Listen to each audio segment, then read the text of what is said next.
The entire world today is stunned, shocked beyond belief. For the first time in history, Israel's Air Force has carried out direct airstrikes on Doha, the capital of Qatar. This is not a small step. It is an extraordinary escalation. Doha is not just any city, it is one of the most prominent international hubs in the Middle East. It hosted the FIFA World Cup.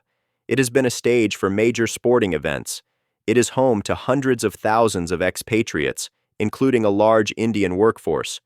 For Israel to strike directly inside such a global city, 12 locations targeted in one night, is an unprecedented act.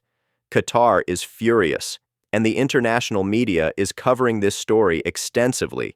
The reason being cited: Hamas leadership figures who were believed to be operating from Doha. Israel, in pursuit of those leaders, took the bold decision to bomb inside Qatar's borders. Whether the strikes achieved their precise objectives is still uncertain. Israel claims success. Hamas counters that much of its leadership survived. But one fact cannot be denied: Israel has set a new and dangerous precedent.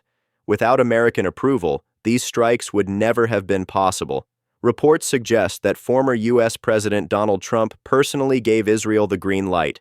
Just days before the air raids, Trump had posted a sharp warning to Hamas on Truth Social, demanding that Israeli hostages still held by the group be released. His message carried a clear ultimatum: accept the terms or face consequences.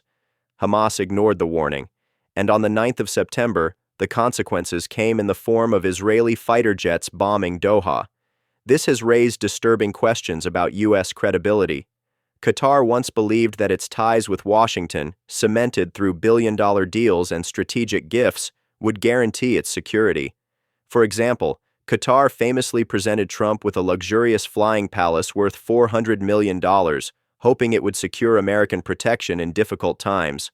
But when the test came, Trump's loyalty was clear. He stood firmly with Israel.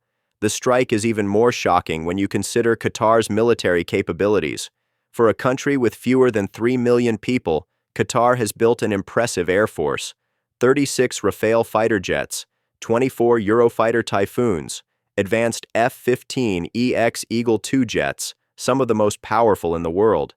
They also attempted to acquire the F-35, though that deal has not materialized. In terms of air defense, Qatar is heavily shielded.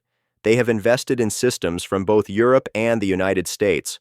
Most importantly, U.S. Patriot missile batteries are stationed on Qatari soil, manned by American forces.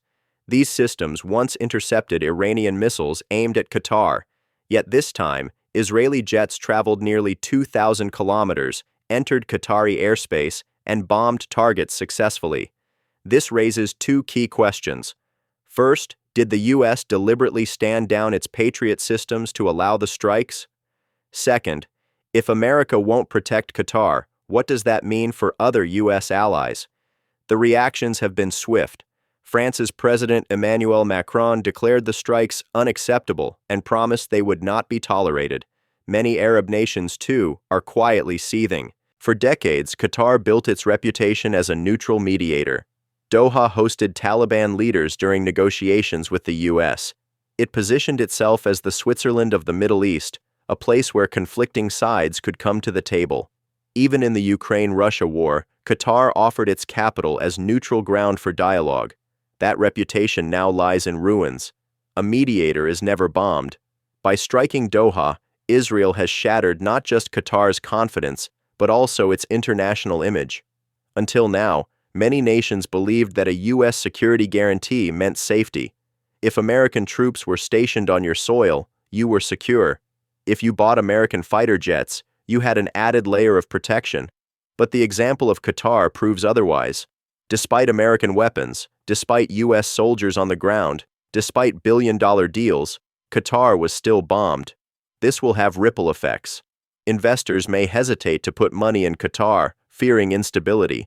Other Arab states may rethink their defense partnerships with Washington, and China will see an opening to expand its influence in the region. Israel's actions mark a new normal in the Middle East. For decades, airstrikes were largely limited to Gaza, Lebanon, Syria. But to strike deep inside Qatar, a wealthy, modern capital far from the traditional conflict zones, changes the rules. No one knows what comes next. Will Israel strike again if it believes Hamas leaders are hiding in Doha? Will Qatar retaliate, or will it quietly accept humiliation? Will other Arab nations rally in Qatar's defense, or will they stand aside, fearful of crossing Israel and the United States? These questions will shape the geopolitics of the Middle East for years to come. What has happened in Doha is more than just a military strike. It is a message. Israel has demonstrated that no place is off limits when it comes to pursuing its enemies. The U.S., by allowing it, has shown where its loyalties truly lie. Qatar, once a proud mediator and symbol of diplomacy, now faces an uncertain future. Its investments, its image, even its sovereignty, all are under question. And the wider Arab world has been forced to confront a painful reality. U.S. protection is no guarantee. The consequences will echo for years. Trust in Washington will decline. China's role will grow, and Israel's boldness will reshape the conflict landscape forever. This event marks a turning point in Middle Eastern politics. A nation with advanced defense systems, close U.S. ties, and enormous wealth has been bombed openly. The balance of power is shifting. Trust is eroding. The future is uncertain. And as the dust settles over Doha, one truth is clear: the old rules no longer apply.